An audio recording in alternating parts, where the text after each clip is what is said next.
tell us about availability this week? Bill Taloma, he's out. He just felt his hamstring earlier in the week. It's not going to be a long one. Pretty similar to Addy, I think. He just felt it slightly, so it didn't show much up on the MRI scan. So I don't expect him to be out too long. That's the only guy who's unavailable? Or? Pretty much at the moment, yeah. We've got some lads close to coming back. Ben Bender's been back running. He'll start joining in with us and then train. He'll then get ready for the game with Legacy. So will Cambridge as well. Do you expect them both to play for Legacy this week? Not this week, no. Okay. No, but they'll be back soon. In terms of what you guys focused on this week, how much do you kind of impart some power onto Westwood based on the way you guys finished against New York in terms of conceding a late goal? I think the late goal was against the run of play, and I can put the late goal down to a simple mistake, So I'm not too stressed about that, in all honesty. I think I said after the game, I was probably more pleased with the game than other people, because sometimes people just see the results. I actually felt that we played better against New York on Saturday than we did first game of the season. We won that game. New York were probably in a better place than they were when they played us first game of the season, and I thought we caused them some problems. And unfortunately, we've made a couple of mistakes for goals, and an inch, which can go either way, gave them an equaliser, and an inch either way, as it's called from an assistant linesman, probably gives us the lead as well with Yele. So, I always say that it's never too bad when you lose, and it's pretty much the same. He's never that good when you win as well. You're probably sitting somewhere in the middle.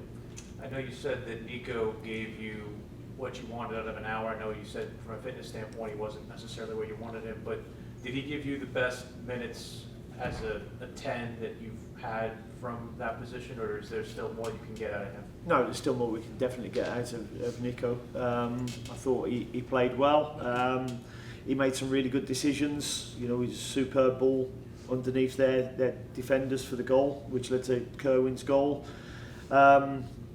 Some great passing movements where he's put Liel through for a 1v1. So his contribution was really good, but he also got caught a little bit for their equalising goal.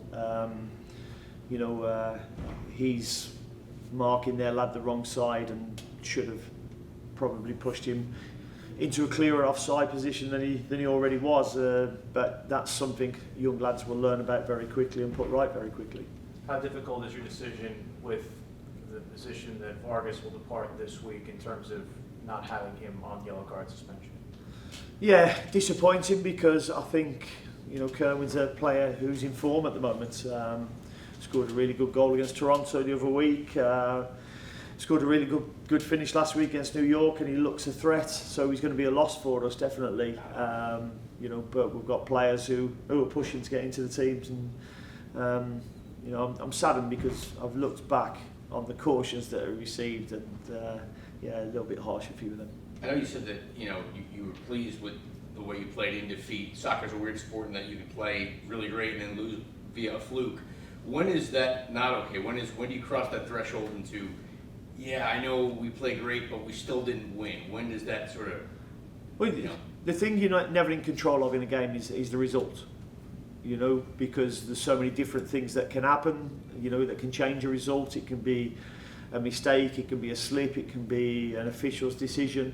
What you're in control is your performance, and if you perform really well, you've got more chance of winning. Do you guys buy into that? Because at the end of the day, guys want to win and lose, right? And we want to win. Totally, we all want to win, yeah. And the only way you can have that is have that competitive nature within yourself. So, there wasn't one player in my team who didn't want to win on Saturday. No, I mean in terms of do players buy into that? Hey, as long as we can't control this, but it's still they just want they have to. You listen. You speak to any sports psychologist in the world, and that's what they will tell you, is to concentrate on what you're in control of, because that's all you can control. And if you control that to the best of your ability, then you're going to win more than you lose. Thank you. Cheers. So when you were looking back at Vargas's cards, were a lot of them like tackles and things, like physical things, where they There was just one, sit? there was one against New York City, where it barely, I'm not even sure he touches the lad. I didn't think he touched the lad on Saturday against New York City again. I thought, the referee unfortunately got done by a little bit of simulation, but it is what it is, and you have to deal with it. Okay. And at the end of the game last Saturday, you talked about how you went for the win. You take a risk at defense on the wing. They don't cover the cross. So I'm kind of thinking, well, you made a decision to go for the win instead of the tie. Like, we're kind of getting to know your style. Do you have, like, are you the guy that doesn't ever want to play for the tie on the road, or? I am a bit of a gambler, Okay, so yeah, okay. I like to roll the dice at times, and my feeling on the sideline for the last 20 minutes was that we was in control and we were causing them problems. I thought, the subs had come in and made their mark. I thought Tiger, to give him his debut, I thought he came in straight away and was looked a threat. Tavares, Yuri came in, looked a threat. I think he crossed the ball for Tiger's chance. So, it wasn't a case of us, going all out and opening the door for them. We just got done. Tavares has gone to ground twice. He won't do that again, So that happens, and, unfortunately it cost us the... And listen, I don't think we deserve to win on the night, but I don't think we certainly deserve to lose. Portland's a team that has not won, I think, since March 9th. What do you see in the way that they're playing that it's just not resulting in victories at this point?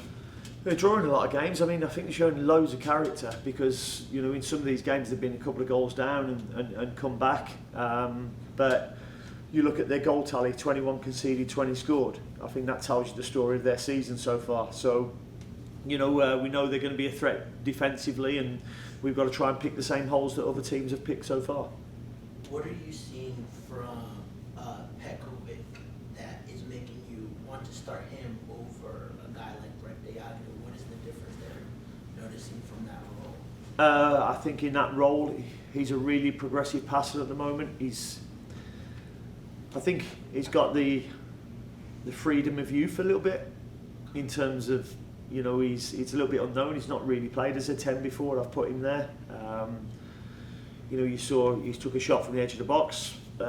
Probably the wrong decision on that at the time. The pass to Leal was probably the better decision, but I'm never going to stop him doing that because that's how he learns and gets better. But he's got a lot of energy, a lot of enthusiasm, and he plays with the freedom of youth, which I quite like. Has Leo seen enough of the ball to your liking? Yeah, he's seen plenty of the ball. He's had a one-on-one with the goalkeeper, after 7 minutes last week. Again, he's getting used to the MLS. It takes time. We've had some really good performances from him, but some indifferent as well. But he will get more consistent, given time. Between May 4th and June 2nd, you have 7 games coming up, 4 at home. Just how important do you see this stretch, especially with games coming in thick and fast? Well, we're going to have our lightsabers out from May the 4th. And we'll have the Force with us from then. Anything in particular? When games are coming that quickly, that's something that you haven't experienced, I guess, in MLS. I'm actually looking forward to it because it's probably something that I was more used to in the UK. You'd be playing Saturday, Tuesday, especially in the EFL Championship, but with cup games as well. So, this next 7-game programme in 6 weeks is, something I'm quite excited about because, it's a long week when the result hasn't gone your way, and you then, there's 2 ways of looking at it. You've got the opportunity to go and coach the things that we didn't do so well and what we can go and do better, but you want another game. Yeah, you want to be playing and putting things right that didn't quite go right. Is there any difference in training or in the way you set up heading into a fast period like this? The schedule that I've just set out for the next 6 weeks will obviously be a little bit different. There won't be too many wives, girlfriends, boyfriends who are going to be too happy with me because there's not too many days off. But that's the nature of the beast. That's the business we're in. You know, we are going to try a few things a little bit differently as well. So when we've got midweek games and we fly back, I think it's Chicago and Red Bull. You know, we're going to do our regen straight away rather than go to bed and you know, get it done and then so straight from the airport to the training ground, do our regen training for the ones who didn't play, and then have the rest of the day off, which will be a little bit different for players, but I just think that'll help their sleep patterns. I asked Bill something last week about, you'd mentioned a couple of times about bringing teams in like on Monday for a closed door game to kind of get some guys some fitness. He commented that that was unique to something he hadn't seen before. What's the philosophy behind that, and I guess where did that start for you to at least get some more games for guys like that? Well, for me, the most important players are the ones who aren't playing. And it sounds weird, but the ones who are playing take care of themselves because they're training, they're getting the match minutes, they're getting the exposure. But the ones who aren't playing, we're going to need them. We're going to be able to call on them soon, and they have to be ready. And the only way you can get them ready is by getting some simulation minutes. You know, so hence bringing, you know, a couple of local teams in to have a game on Monday to make sure they experience the simulation of playing match minutes. You'll be more likely to make subs earlier in games probably during the stretch? Yeah, I think so. I think you know, it can be match dependent. You know, if you're in control, then you might not want to, you know, take too much, make too much of a change. But yeah, I think we're going into the summer soon as well. You know, so it's going to get warmer. So yeah, we will be looking to utilise the bench now as well. Play your games now before it gets so hot. Yeah, I know. Yeah. Very important question. Are you a Star Wars nerd? You referenced a line there. May the Fourth be with you. Yeah. Favorite movie? Favorite Star Wars movie? It's got to be the first. So Episode 4. Episode 4. Okay. Yeah. Just getting the important stuff out. Yeah, it's right. Yeah. Are you going to be able to get out to the golf while it's here? Do you have any inside track on that? I think I'm going on the Monday. I think there's a putting competition that I've been entered into. So You have too. It's going to be you versus Westy? Oh yeah, West is in it as well. Yeah. Yeah. We'll probably go with our European Ryder Cups gear on. Awesome. Yeah, Caleb, you got something? Yeah, it's one for me. So last 2 games, they've been an occurrence where you guys have started really strong, created some great chances, had opportunities to maybe go 2-0 up in the game. How can you start translating those strong starts into potentially negative performances or results? Well, I think after 10 games, that's been the story of our season so far. We've missed too many chances and not taken enough chances to punish teams.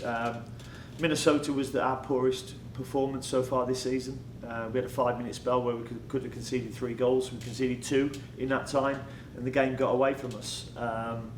You know, but in every other game we've been in them, and we've probably had the better chances in them games as well.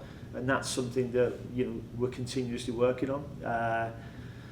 You know, I can see at times the players want to do well, but there is also an anxiety because of the pressures, which is natural, and our job is to try and take that anxiety away from them. Great, thank you. Sam? So Coach, New York not always lost on the trip. Crown Legacy got its first win of the year. You know, are you paying attention to how they're doing and who might be ready for? Who else might be ready to come up to the first team? Yeah, well, you know, Jose's office is only a few doors up from mine, so we speak very regular. We have breakfast together, and yeah, so we're speaking all the time about how the players are doing. And you know, in fact, I've just had a conversation with Nympha just to touch base and see how he's doing. And you know, we've got a few of the players who are playing some regular minutes for them as well. So yeah, pleased for them to get the win at New York as well. I've been to pretty much all their home games so far, and I think they've been a bit unfortunate. I mean, been a bit of a learning curve for me to see a draw ended on penalties, which is not for me, I must admit. So on that, you know, do you think Crown Legacy has been a victim of its own success because we have so many people like Andrew and Patrick and Brandon who've moved up to the first team? You know, Crown Legacy, the formation of that is to develop players for the first team. You know, it's great. We want to also be a winning team and develop players who can win. And you look at it last season, it was a highly successful team. It's going to be hard to replicate that this year because we've got so many new players for that. But what Jose and his coaching staff have already shown is that they can develop players for the first team. So, you know, hopefully that conveyor belt will continue. And then finally for me, you know, last weekend in New York, we talked a lot about, you know, especially after the match, you know, field quality. You thought it was a novel concept. We talked to Kerwin afterward, and Kerwin, you know, struggled with the pitch a little bit. The pitch question's been, you know, coming up a lot more, and it typically comes up a lot more in the fan base when the team, you know, struggles a little bit. And wanted to know if you have had any questions after 10 games or any conversations about the pitch going from artificial turf to grass. No, not really, if I'm honest. I mean, we train on grass every day, but, you know, like tomorrow, day before the game, we'll go and train at the stadium. So, no, there's been no complaints from the players going from one surface to the other at the moment. So, for me, that's nil and void. No, I appreciate it. Thanks, Coach. No worries, thank you. Just one more about Tiger Smalls. Did he show you some poise the other day? I mean, it was his, you know. Yeah, and he showed me in training during the previous week, you know, how hungry he was and the qualities that he's got. He's got really good balance. He was probably one of our best finishers in training last week, you know, going off his right foot and his left foot. And that was the thing, what I saw in training that made me put him on the bench. And it was unfortunate, you know, he was the size of a calf that stopped him getting a goal on his debut.